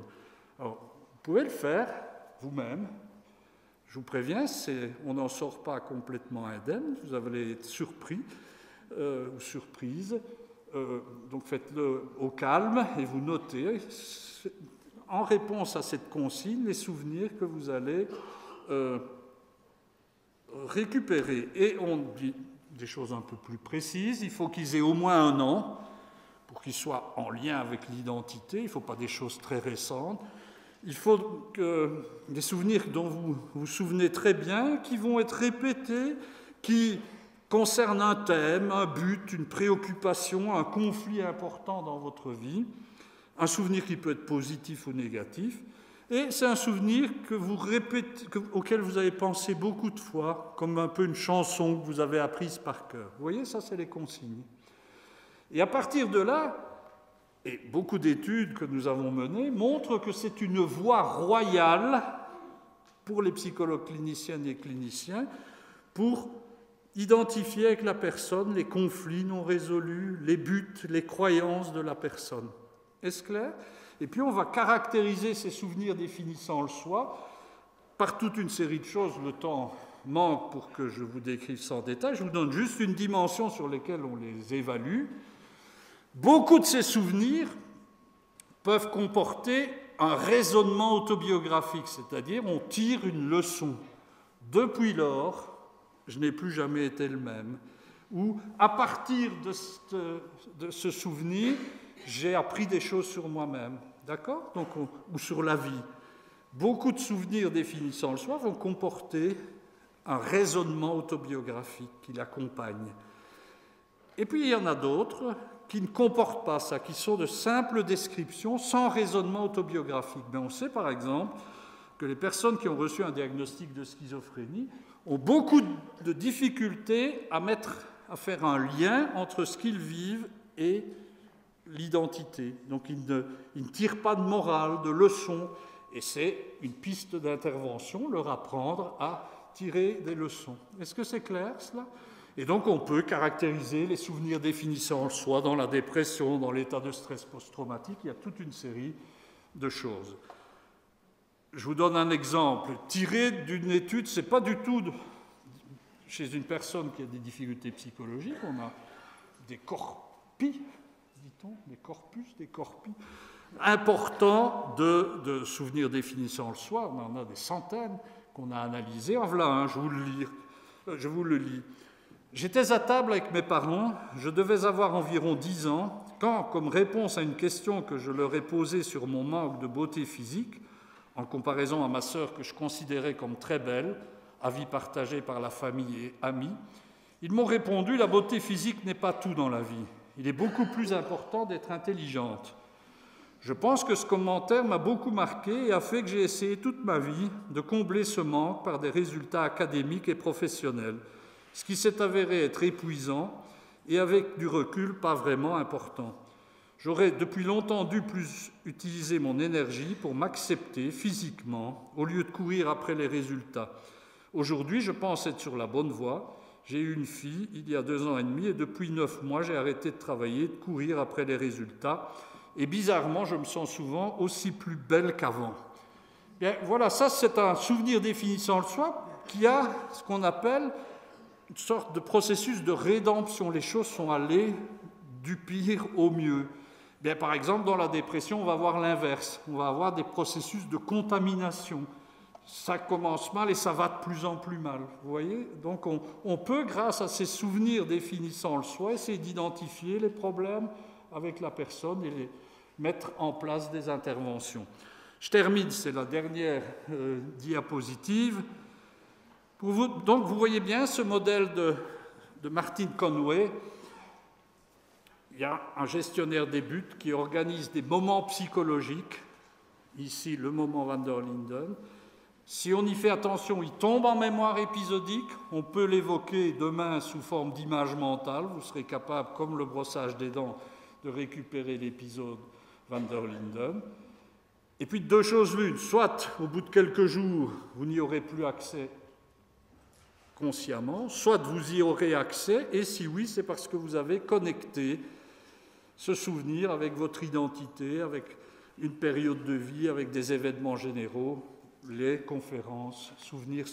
Est-ce que c'est clair, cela ? Eh bien, on a des données intéressantes en neuropsychologie, donc chez des patients qui ont eu une lésion cérébrale, qui montrent que ce modèle peut conduire à des dissociations intéressantes. Et c'est de nouveau Martin Conway et Loveday, j'aimerais m'appeler Loveday, c'est le patient CR, en neuropsychologie, on met les initiales, mais ce n'est pas les initiales du vrai nom, c'est pour que, quand on publie des articles scientifiques, on puisse référer à un code en lien avec le patient. Ce patient, il a un syndrome amnésique grave, sévère. S'il va visiter une exposition, dans les heures qui viennent, aucun souvenir. D'accord ? Et ce qu'on a fait, ce que Conway et Loveday a fait, c'est qu'il a placé sur la poitrine du patient une caméra qui prend des photos de manière régulière chaque fois qu'il y a un changement de position ou un changement de luminosité. Et on peut donc reconstruire tout le trajet, par exemple, de la visite de l'exposition et le fournir au patient. Or, c'est un indice très puissant puisque c'est de son propre point de vue. Eh bien, on voit que ce patient est capable, quand on lui donne des indices tirés de cette caméra, il est capable de récupérer les épisodes et même d'avoir ce qu'on appelle une recollection. Ah oui, je me souviens, quand j'ai vu ça, je me suis dit, alors que spontanément, il n'en est totalement incapable. Tous les patients amnésiques ne vont pas correspondre à ça. Ça, c'est une hypothèse qu'on fait, c'est qu'il a l'information en mémoire épisodique, mais il ne l'a pas connectée à son identité, donc il ne peut pas y avoir accès intentionnellement, il ne peut y avoir accès que par des indices. Et avec Arnaud d'Argenbaud, actuellement, on a une version plus sophistiquée que cette caméra, où on essaye de voir le suivi d'un épisode au fur et à mesure des jours. En fait, on demande à des étudiants, et ils ne savent rien de l'affaire, on les a bluffés. On leur a dit, mais, écoutez, on voudrait voir ce que ça fait de porter cette caméra, de voir comment vous vous sentez avec, et on va vous faire un trajet, vous allez chercher le journal le soir, on fait ça en Belgique, on lui a donné de l'argent pour aller chercher le journal, puis vous allez prendre un café à la cafétéria, puis vous allez à tel endroit, et on va, après coup, le faire revenir une semaine après, 1 mois après, 2 mois après, pour voir comment le souvenir va évoluer. Lui, il ne sait pas qu'on teste sa mémoire. Hein. C'est juste quand on le fait revenir qu'on lui dit « Ah, on vous a bien eu ». Et on va voir s'il est capable de rappeler le souvenir, et on a l'enregistrement de tout ce qui s'est produit. Donc on sait comparer et voir comment le souvenir va évoluer avec le temps. Voilà, je vous remercie pour votre attention. Bonjour. Alors, j'ai deux questions à vous poser. Dans la première partie de votre exposé, vous disiez que, en fait, j'en viens au but directement, sommes-nous tous, autant que nous sommes, de potentiels menteurs à une échelle insoupçonnée? Apparemment, on transforme tout un peu comme on veut. La réponse est oui, mais moi je ne pense pas que c'est du mensonge, c'est la fonction adaptative de la mémoire.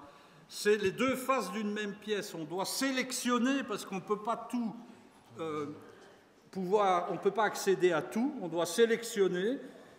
Et ça, c'est la face adaptative. Et la face qui est un petit peu moins adaptative, c'est qu'évidemment, parfois, on va construire un souvenir en fonction de nos croyances qui peuvent être dysfonctionnelles. Donc, comme je l'ai dit, des personnes qui ont des symptômes dépressifs vont construire leurs souvenirs à partir de la croyance qu'ils ont que le monde est négatif. C'est ce qu'on appelle la triade négative. Le monde est négatif, les autres sont négatifs et je suis négatif. Donc, c'est du mensonge non volontaire. Parce que tout ça se construit en fonction de notre identité. Et inversement, bien sûr, notre identité, c'est le reflet de ces processus. Hein. C'est bidirectionnel. D'accord, merci. Et ma deuxième question, vous parliez également tout à l'heure des personnes qui vérifiaient si les portes étaient bien fermées. Oui.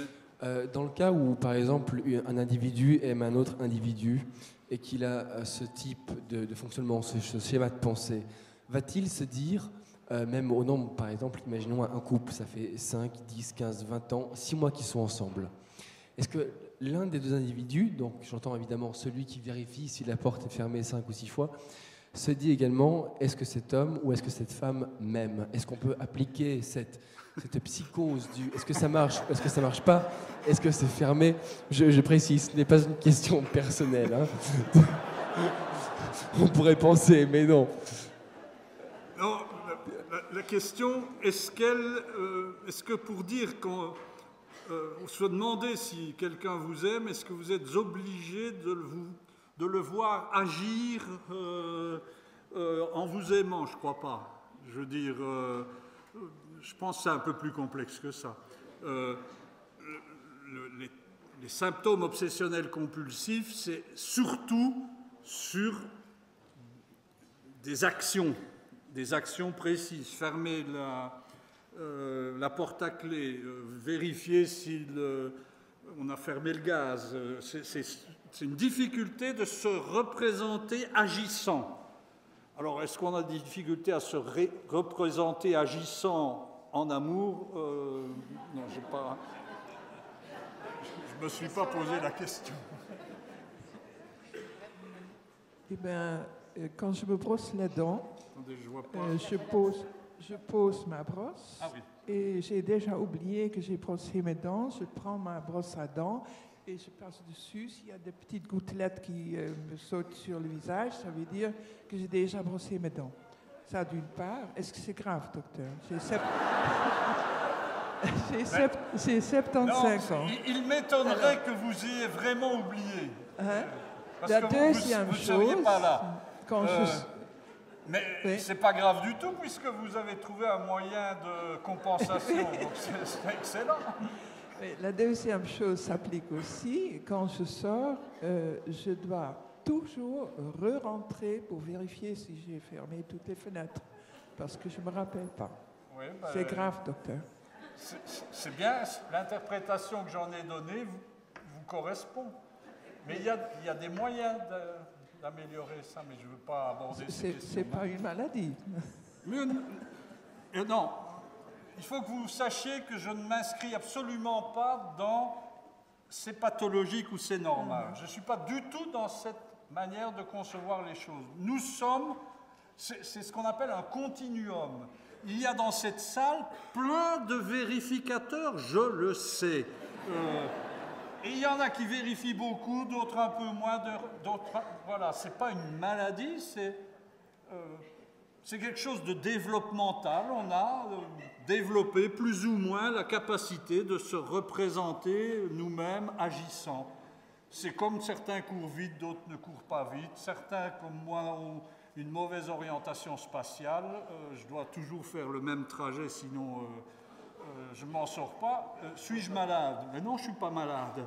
C'est simplement que pour X ou Y raison, je n'ai pas développé ces habiletés. Donc voilà, vous devez voir ça comme ça. Ça me tranquillise, merci beaucoup. Il y a parmi vous des personnes qui entendent des voix. Il y a des entendeurs de voix qui ont des hallucinations. Ce n'est pas le simple fait des personnes avec une schizophrénie. Il y a des entendeurs de voix ici, je le sais, et en nombre. Ils ne vont pas le dire parce qu'ils vont se dire c'est ce que c'est une maladie. Mais non, ce n'est pas une maladie.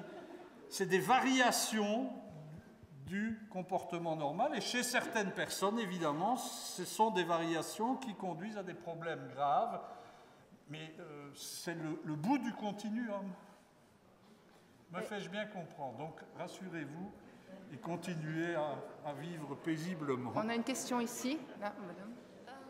Alors, je voulais savoir si, pour qu'un souvenir soit au stade de brossage de dents ou au stade personnel, est-ce que c'est complètement inconscient ou est-ce qu'on peut se dire je veux que ce souvenir soit personnel pour que je sois sûre de m'en rappeler?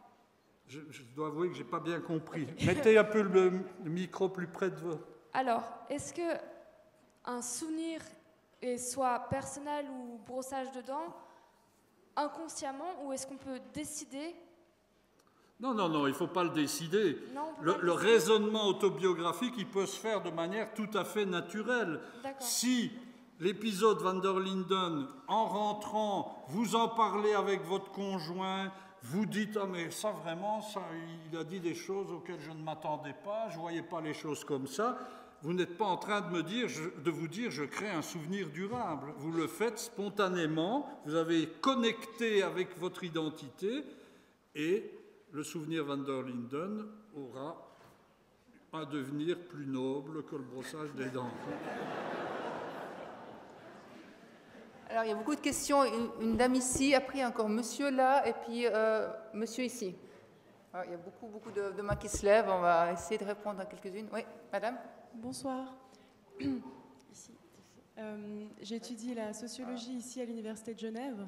Et j'ai beaucoup entendu parler de ce qui s'appelle le constructivisme absolu, qui en fait, que vous avez un peu repris au début de votre exposé en disant que, étant donné que la mémoire de chacun est un construit, au final, la véracité n'a plus aucun sens, puisque je n'ai pas accès à l'interprétation des autres et personne n'a accès à mon interprétation personnelle. Et puisqu'il est impossible de revenir dans le temps et de vérifier ce qui s'est véritablement passé, en fait, rien ne s'est véritablement passé selon les constructivistes absolus. J'aimerais savoir ce que vous en pensez. Est-ce que vous pensez que ça va trop loin ou est-ce que vous pensez que c'est plausible? Non mais manifestement ça va trop loin. Parce que quand même, je vous ai dit qu'il y a la fonction de correspondance. Il faut quand même que nos souvenirs aient une part de recouvrement avec le réel. Vous voyez, ce que je dis, c'est que tous nos souvenirs sont construits. Et déjà, quand vous récupérez un souvenir, vous le transformez. D'accord? Donc, constamment, on transforme, on déforme, etc.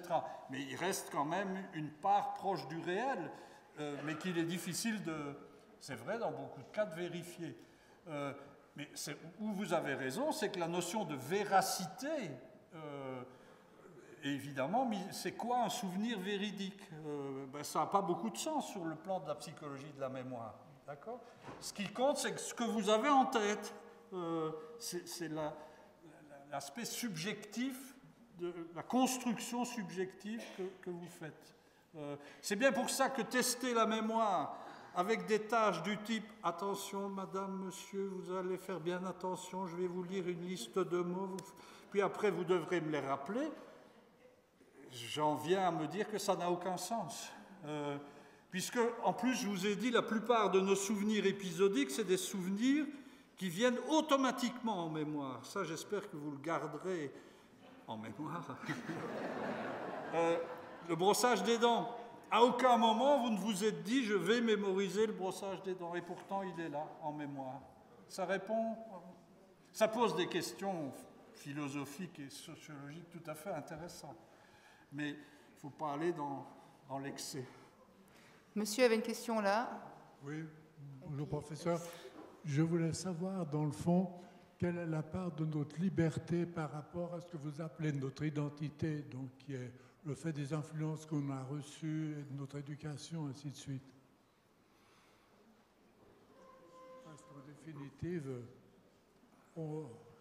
qu'est-ce que vous appelez notre identité, en fait, puisque notre identité est faite de toutes les influences que l'on a reçues.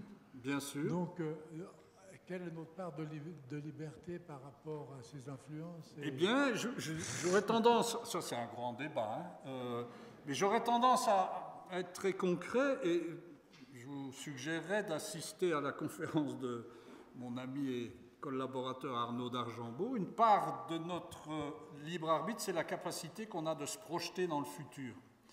Vous savez que vous vous projetez dans le futur plusieurs dizaines de fois par jour, hein, on l'a montré avec Arnaud, et on se projette dans le futur parce qu'on est capable d'imaginer des épisodes futurs sur base de la connaissance qu'on a du passé. D'accord ? Un amnésique, il ne peut pas se projeter dans le futur. Il est englué dans le présent. Ben, je dirais qu'une part de notre libre arbitre, c'est la capacité que nous avons d'anticiper, de planifier, de réguler nos émotions en nous projetant dans le futur. Mais bien entendu. En ce sens-là, vous avez raison. Bien sûr, on est déterminé par nos souvenirs, et puis on a quand même une possibilité de, comment vais-je dire, en nous projetant dans le futur, de tester des alternatives, d'accord, à faible coût, puisque c'est en imagination.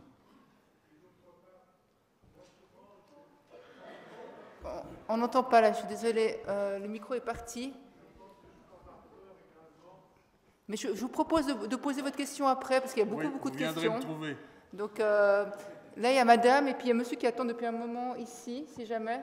Ah, et encore un autre monsieur là. Donc après, ici, là, ça va être difficile. Alors madame. Bonsoir. Je voudrais savoir comment est-ce que c'est possible que je sois capable de me rappeler de 50 chansons que j'ai apprises lorsque j'avais 14 ans.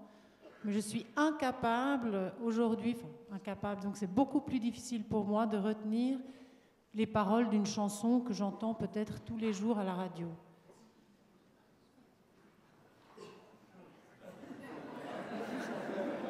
Ou autre chose, enfin, pourquoi est-ce que ma mémoire...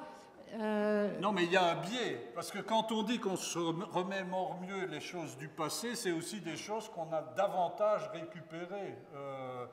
Et qu'on a déjà réentendu, qu'on a fredonné, alors que les chansons récentes, on les a peu répétées. Donc il y a un biais. Donc quand on dit on se souvient mieux, la personne âgée se souvient mieux des épisodes anciens, alors qu'elle ne sait pas ce qu'elle a mangé ou ce qu'elle a fait la veille, il faudrait pouvoir égaliser les événements en termes de répétition. Peut-être qu'elle se souvient bien des événements anciens parce qu'elle a revu des photos, parce qu'elle en a parlé avec ses frères et sœurs, etc. Il faudrait pouvoir comparer ça à égalité de répétition. C'est la même chose pour les chansons. Voilà. Voilà, monsieur, une question ici. Bonsoir. J'aurais bien une trentaine de questions, mais je vais en prendre qu'une. Et c'est plutôt une remarque et sous forme de question. Tout à l'heure, vous avez dit quelque chose qui me semble qui pourrait être très culpabilisant. Vous avez dit que quelqu'un qui est dépressif, il voit la vie en négatif.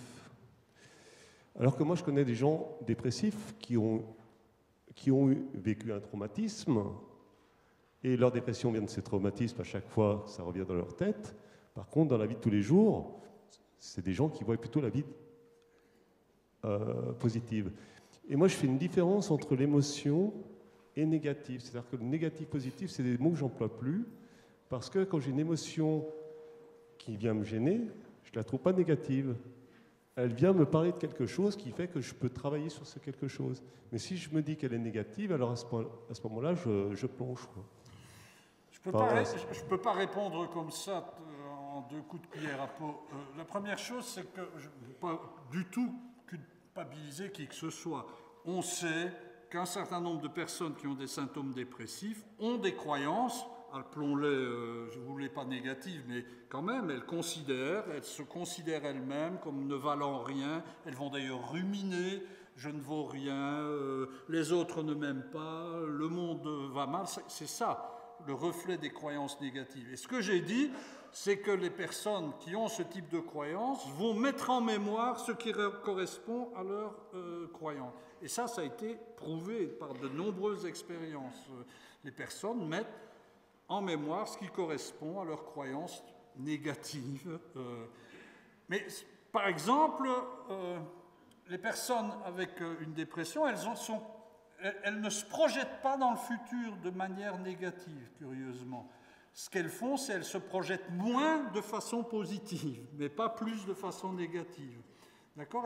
Elles ne se représentent pas ou elles n'ont pas l'idée que quelque chose de positif pourrait leur arriver dans le futur. Vous voyez, il y a déjà là une dissociation. Puis, je vais vous dire, la dépression, en tant que concept ou que maladie homogène, ça n'existe pas. Il y a une hétérogénéité extraordinaire dans les symptômes. Et donc, quand on dit la dépression, on fait un raccourci magistral et ce que vous décrivez peut très bien être une partie des personnes qu'on met sous le terme de dépression. Donc il ne faut pas essayer de voir cet état comme une maladie homogène. Il y a vraiment une hétérogénéité extrême. Ça répond un peu à votre question ? Une question là-haut, madame là-haut. Ah, ben, il faut attendre le micro alors. Désolé, mais il y a beaucoup de monde. Mais comme ça, il fait de l'exercice physique. C'est bien. C'est très bon pour le fonctionnement de la mémoire. Ben justement, je ne me rappelle plus de ma question maintenant. Problème. Ah, mais j'ai noté, j'ai l'habitude.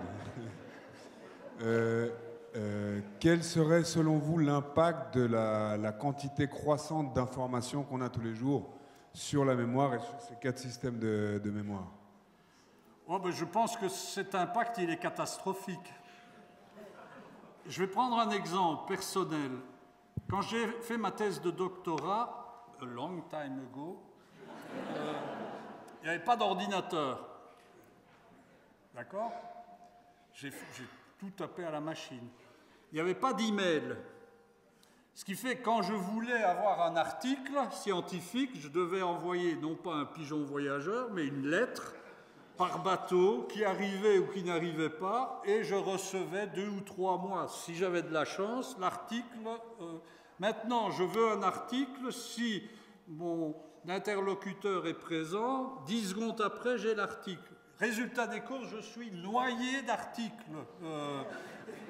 Et on voit alors des chercheurs qui ne lisent plus que les résumés, qui ne lisent plus les articles anciens, puisqu'il y en a des nouveaux tout le temps, et donc il y a une sorte de primauté, de préférence pour la récence.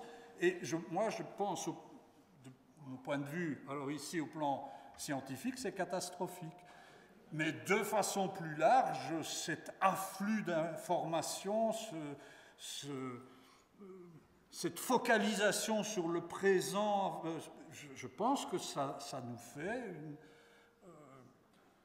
des futurs adultes qui auront du mal à se projeter dans le futur, justement, à différer, c'est tout et tout de suite, immédiatement, si mon interlocuteur scientifique ne m'envoie pas l'article demandé dans les heures qui viennent, je me dis, mais qu'est-ce qu'il fait? Il ne travaille pas, ce type-là. Vous voyez, on est dans l'ici et maintenant, donc ça va aussi façonner un type de rapport au monde et de rapport aux autres.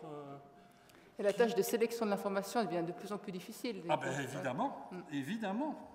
C'est même impossible, tellement il y a une multitude de choses. Donc on voit alors les domaines de recherche se cloisonner, sans se parler. Et ça devient, à mon avis, inquiétant. Alors, je ne sais plus où est le micro. Mais je ne veux pas apparaître comme le vieux grincheux qui ne... Alors, il y a un micro là-bas, madame, ouais.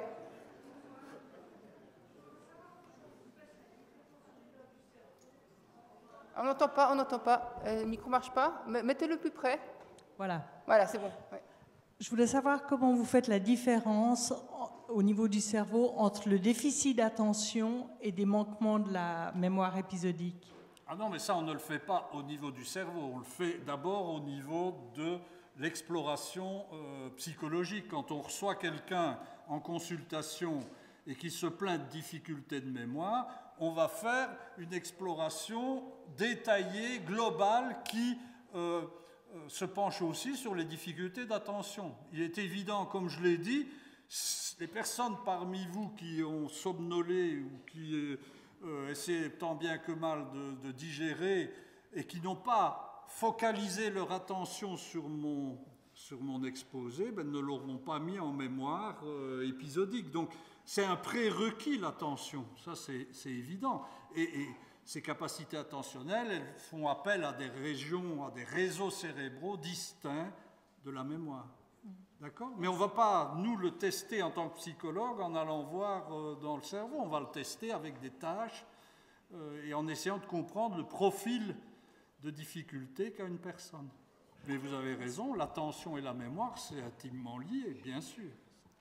Alors, mais par exemple, les patients amnésiques, ils sont très attentifs, ils n'ont aucun problème d'attention, donc on peut déjà exclure chez eux toute difficulté d'attention. C'est un vrai problème de mémoire. Il y a madame ici, puis ensuite madame qui est là-bas. Donc madame là, oui. Oui, bonsoir professeur. Ma question est, j'aimerais savoir comment peut-on expliquer l'expérience de la sensation de déjà-vu? Merci. Alors, je dirais que pour faire bref, si on ne veut pas allonger la séance trop longtemps, la sensation de déjà-vu, c'est le sentiment, on se trouve dans un lieu avec des indices spatiaux, d'agencement des lieux et des objets, qui nous paraît familier, qui correspond familier par rapport à quelque chose qu'on a déjà vécu, sans qu'on puisse récupérer intentionnellement. D'accord ? C'est donc bien ces souvenirs non intentionnels. On se trouve dans un lieu particulier qui entre en résonance avec quelque chose qu'on a en mémoire, mais sans qu'on soit capable de l'identifier. C'est ça, en gros, le sentiment de déjà-vu. Ben, c'est ce que j'essaie de vous expliquer, justement. Ouais. Madame, ici, après une dernière question, après madame, une dernière question. Donc là-bas, il y a des... Ici, là-bas, au fond, ouais. Madame, oui, allez-y. Oui, bonsoir. J'aurais aimé savoir comment la science se positionne vis-à-vis des souvenirs dits de vie antérieure. Est-ce que c'est des pures constructions de l'esprit ou est-ce qu'on a des cas référencés vraiment extraordinaires qui pourraient laisser penser qu'on se souvient au-delà de je ne sais quoi, de la vie? Sur base de ma compréhension de ces phénomènes, ma réponse est claire. Actuellement, ce sont des constructions. D'accord ? On n'a aucune raison de penser qu'on a gardé des souvenirs de générations antérieures. Voilà, je dis sur base de ma compréhension actuelle. Voilà. Ok, merci. Je pense que la mémoire est déjà tellement compliquée que s'il faut encore s'interroger sur la mémoire des... Vous voyez, c'est ça que je fais l'impasse là-dessus, parce que j'ai déjà bien à faire avec la compréhension de pourquoi je me souviens de ça et pas de ça. Donc si je dois encore me demander est-ce que... Non, mais je fais ça sur le... je prends un tour un peu amusé, mais c'est quand même un fond de vérité. Les choses sont déjà tellement complexes que si on y ajoute un nouveau niveau de complexité, ça... Attendez, madame, vous pouvez poser votre question peut-être après. Encore, on prend une dernière question ici pour ensuite les personnes qui veulent encore poser des questions. Oui. Je vous remercie pour la conférence. Moi, je me pose une question, je dirais éthique. Quand il y a un jugement au tribunal et qu'il a lieu des années après et qu'on appelle des témoins, quelle est la valeur qu'on peut accorder à ces témoignages? Ah ben, il y a de gros risques qu'ils soient déformés. Alors, si j'ai 2 minutes, je vais vous donner un exemple que je reprends assez... Les étudiants diront que je radote, mais c'est le privilège de l'âge. Imaginons que, et puis vous verrez le lien avec le jugement, imaginons que vous assistiez à un mariage, vous êtes dans la salle du repas, et puis vous quittez la salle parce que, je ne sais pas, vous devez vous rendre aux toilettes ou que sais-je encore. Et pendant que vous êtes parti, il y a le tonton Oscar qui grimpe sur la table. Tout le monde se dit, mais c'est incroyable, il a bu un peu trop d'Arvin. Et il se met à chanter des chansons paillardes sous l'œil complètement affolé de son épouse qu'il n'a jamais vue comme ça. Et puis tout s'apaise, vous revenez, et puis la personne avec qui vous êtes, elle vous dit, mais tu n'imagines pas le tonton, comment ai-je dit Oscar il a grimpé sur la table, et vous avez beaucoup d'imagination, donc vous le voyez grimper sur la table. Et puis il a commencé à taper avec ses pieds, vous entendez le son, puis vous imaginez. Et donc vous construisez une représentation imaginaire de la scène. 6 mois plus tard, vous rediscutez du mariage, vous regardez les photos, puis la personne avec qui vous étiez dit « Ah, mais... c'est incroyable, hein? Moi je me rappelle du cousin Oscar, du tonton Oscar, c'était fou, il a grimpé sur la table, et puis vous vous dites, ah oui, je m'en souviens bien aussi. Comment ça tu t'en souviens, tu n'étais pas là? Comment ça je m'en souviens, j'étais pas là? Mais bien sûr que j'étais là, je m'en souviens.